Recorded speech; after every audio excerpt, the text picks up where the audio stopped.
And I'd like to thank the government for the support in getting the approvals and making progress, as you can see.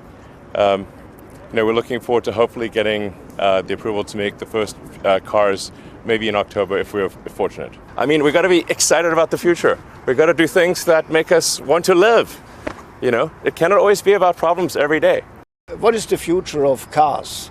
Hydrogen or definitely electric. Yeah, hydrogen is a waste of time. But obviously. Hey, I'm Stephen and this is Solving the Money Problem. If you're new, welcome. If you're not, welcome back. So as we heard in the introduction there, Gigafactory Berlin is about to awaken. We're just 2 months away from first vehicles rolling off production lines, assuming of course that Germany's laughingstock of the world, bureaucratic, red tape encrusted joke of a system for getting anything new done doesn't get in the way. Now this is really big news, and I mean like bigger than you think big news, because Tesla is also about to open their Austin Gigafactory. Tesla is about to open 2 new gigantic, biggest by far factories that they've ever constructed. Berlin is ultimately going to ramp to 2+ million vehicles per year.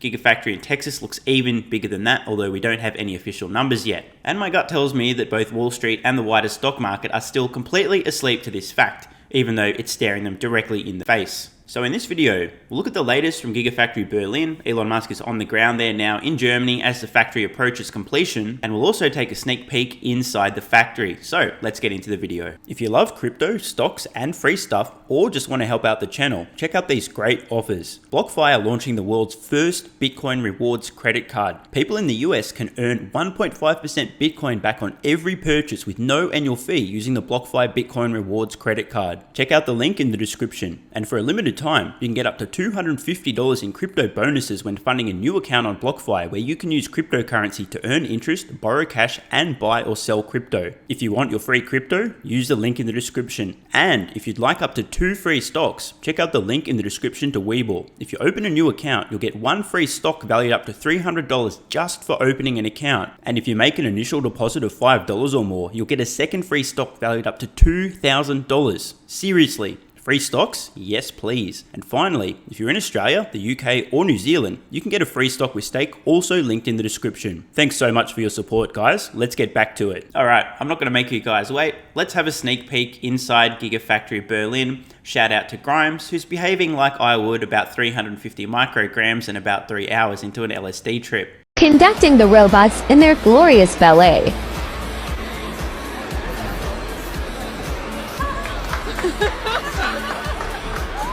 Now, sorry that didn't last very long.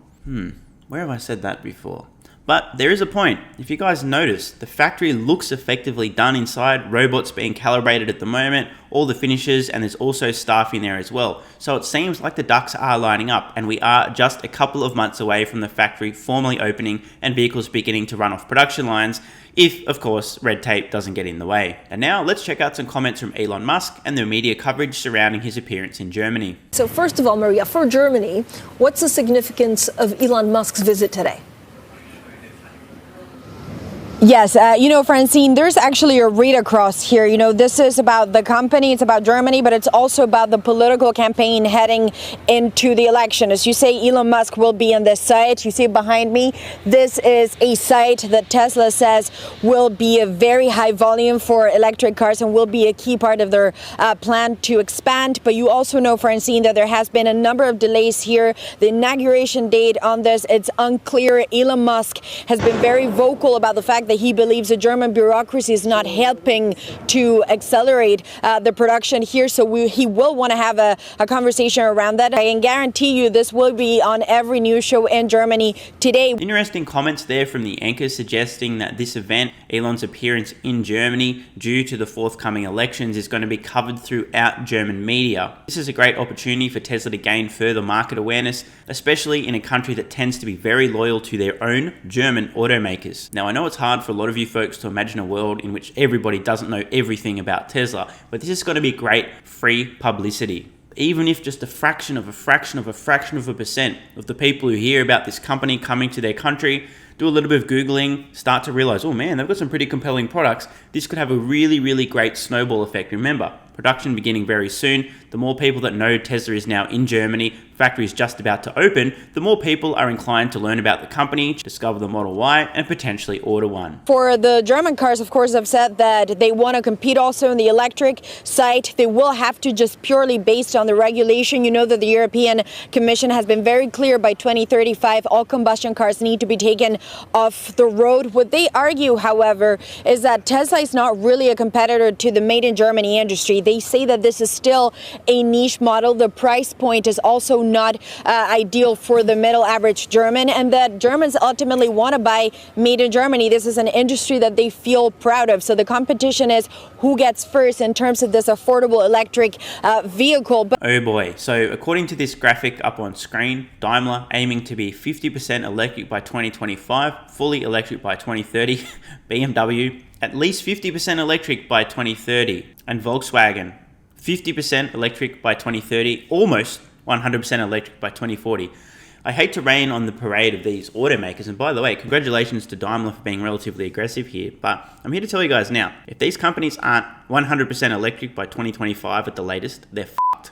I seriously mean this. We're practically at price parity today, meaning you can get equivalent price, performance, features, functionality, and range in an electric vehicle as you can for an equivalent ICE vehicle at the same price point. Never mind the fact that the ICE vehicle is much more expensive to own and maintain over its lifetime. Costs of EVs are going to continue to plummet over time as battery costs come down, economies of scale come into play, manufacturing technologies improve, etc. If these automakers seriously think that by mid-decade, 50% of their production being EVs is an okay strategy to survive, they're completely fucking deluded. As I've said in recent videos, the only consumers who'll still be buying ICE vehicles mid-decade are people that are dumb enough to be influenced by advertising, and yes, there's plenty of them out there. But this is not a sensible business strategy. If your business strategy, your survival strategy, is to spend billions of dollars tricking consumers into paying more money for inferior products, you're really in trouble.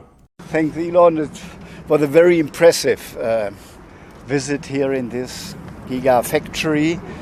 This is the future of energy, the future of sustainability, and we thank you for this investment in Germany. Absolutely. Well, it's a pleasure to be here. We're looking forward to making the most advanced electric cars in the world, as well as battery packs for home and utility use, and just generally helping accelerate the green revolution. So the factory right now is obviously still under construction, but once it's done, it will be beautiful. And just we want it to be a place you look at and say, wow, I want to work there. That place is awesome. And I'd like to thank the government for the support in getting the approvals and making progress, as you can see. We're looking forward to hopefully getting the approval to make the first cars maybe in October if we're fortunate. Now, I've got to hand it to Elon Musk here, literally deserves a round of applause for how delicately he's handling this situation. Elon Musk has a mission to accomplish. He's not a patient man. I mean, I can personally relate. If you get between me and my plans, or more importantly, me and my goals, I will fucking bury you. And I literally mean I will fucking bury you. It's very impressive that Elon Musk is keeping his composure despite the fact the bureaucracy and red tape has slowed Tesla's mission down by about half a year. Either way, it is great news to hear confirmation from Elon that the Berlin Gigafactory is on track to open and begin production in October this year. Now, I admit, when Tesla initially announced their Berlin Gigafactory, I optimistically, well, let's face it, extremely naively, assumed that Tesla would actually be able to open this thing on time, that the government would try to accelerate things given the importance not only to the German economy, but the wider goal of accelerating the world's transition to sustainable energy. Obviously, that didn't quite happen. But in contrast, Tesla is absolutely steaming ahead, full speed in Austin, and I expect that cars will be rolling off production lines in Austin by the time they're rolling off production lines in Berlin. As I said earlier in this video, Tesla's 2 new enormous factories, both on the cusp of opening, and I really don't think Wall Street is expecting this. I think, hopefully this Giga Berlin, this factory here, can serve as an inspiration to people in Germany and throughout Europe for excitement about the future. I mean, we've got to be excited about the future. We've got to do things that make us want to live. It cannot always be about problems every day. I mean, do you want to wake up every morning and everything's just a problem? Well, what inspires you and what makes you excited about the future? There's got to be some things like that. Elon Musk is back in Germany, trying to make progress on his troubled new Tesla plant there. It was supposed to be open by now, but the date has been put back to late this year, which Musk blamed on German bureaucracy. On Friday, he said he hoped the first cars would roll off the line in October or shortly thereafter, and he had some pointed comments for Germany's government. I do think there's like a basic logic to the notion that if every year that there are more rules and regulation added at the local, state, federal and EU level, then eventually people will not be able to do anything at all. Musk could yet face disappointment in October. The environmental agency is yet to sign off on the plant near Berlin, meaning further delays can't be ruled out. I think I've learned my lesson, so I'm not going to get my hopes up here. Let me know in the comments below what you guys and girls think. Will Tesla's Gigafactory open in Berlin in October 2021? Protesters have criticised officials for allowing the factory to be built in a drinking water protection area and one of Germany's driest regions. On Friday, Musk laughed that off. One question, critics say that Tesla is stealing water from the region. This region has so much water. Look around you. But the local water supply says there's no more water for the development stage. No, this is completely wrong. It's like water everywhere here. Does this seem like a desert to you? Okay, danke schön. That's ridiculous. What do you expect? It rains a lot. Now, it's good to see that Elon Musk can maintain his sense of humour in the face of opposition and protests from these well-meaning, brain-dead morons who, in addition, I assume, probably have absolutely no sense of meaning or purpose whatsoever in their lives, and they're trying to grasp onto some semblance of meaning, in this particular case, opposing Tesla from building their factory. I, on the other hand, really don't have a sense of humour when it comes to stupidity. These are the same kind of fuckwits that if there was an extinction-level meteor headed right to Earth, destroy all life on Earth, they would be protesting the building of the devices that would save the entire planet from being destroyed by this meteor. They'd find some reason to protest that as well. What do you expect from the German government? No, we've gotten a lot of support, and that's very much appreciated. And so we feel very welcome, and we're very happy to be here in Deutschland. Chancellor candidates are in full campaign mode. Armin Laschet, the top man for Angela Merkel's Conservatives, got the chance to meet one of the big names in e-mobility, Elon Musk. But he didn't really manage to make the event work in his favor. Take a look. Ist die Frage, what is the future of cars? Hydrogen or definitely electric. Yeah, Hydrogen is a waste of time. But es gibt einen Wissenschaftsstreit. Da ist ein wissenschaftlicher Streit. Was ist das Beste? That is absolutely hilarious. Now, look, I don't know a lot about this guy. I have done a little bit of digging. I'm not an expert here, so please let me know in the comments if I'm wrong. But it appears that this guy is a bit of a fan of the fossil fuel industry. Now, I'm not sure if the political system in Germany is as corrupt as it is in the United States, but on the odd chance that it is, it's possible that this guy has a few people in the fossil fuel industry who are pushing hydrogen as an alternative to electric vehicles, and he's doing his best to satisfy his political donors. Now, again, I'm not making accusations here, but I am just thinking out loud because it's kind of embarrassing that anyone would actually ask the question at this point in time whether or not hydrogen is viable, whether or not it's going to be hydrogen or electric vehicles. And if anyone's watching who's a little bit unsure about this, just look into the convoluted process of actually producing hydrogen versus solar panel and or wind and or hydro into a battery, and then you've got your energy, versus how you get hydrogen to actually propel a vehicle. It's insane. It makes zero sense. Now, I know a lot of you are lazy and you're not going to bother looking into the actual process, so let me give you a little bit of an analogy. Let's just imagine that, say, you've got a dirty spoon and you want to clean your spoon. The quickest and most direct path to cleaning your spoon, maybe chuck it in the dishwasher, or alternatively, put it in the sink, give it a clean, and you're done.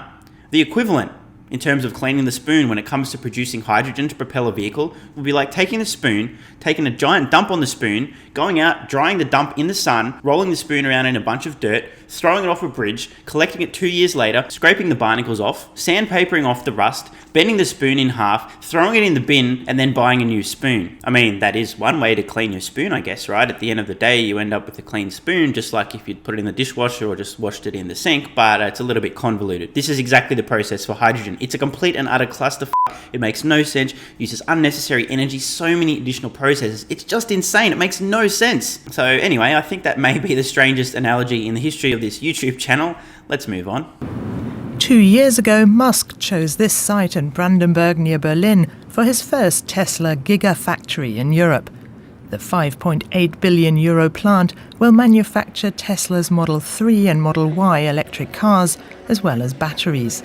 For those of you wondering, that equates to about $6.9 billion US, although I'm not sure where this figure has come from, so if you guys have any more information, let me know in the comments below. Germany's huge car industry is still behind when it comes to forward-looking green technology. Musk's Gigafactory was originally projected to open in July this year, but progress on site has been hampered by German bureaucracy. But compared to nearby Berlin-Brandenburg Airport, it has been built at lightning speed. The airport's opening ceremony in October last year happened 9 years later than planned. Building works took 14 years altogether. Musk's entrepreneurship won't tolerate delays on such a scale. He now hopes to open his Gigafactory by the end of the year. At least 500,000 cars will then roll off the production line here every year. Well, hey, when you put it like that, it almost makes it look like Tesla's Berlin Gigafactory is ahead of schedule. And while we're on the topic of Germany's incredible, world-leading culture of being able to get things done with a sense of urgency in record time, I want to leave you guys and girls with a little bit of food for thought. Just how quickly, or not, do you imagine that the legacy automotive manufacturers in Germany are likely to move towards fully electrifying their entire product range?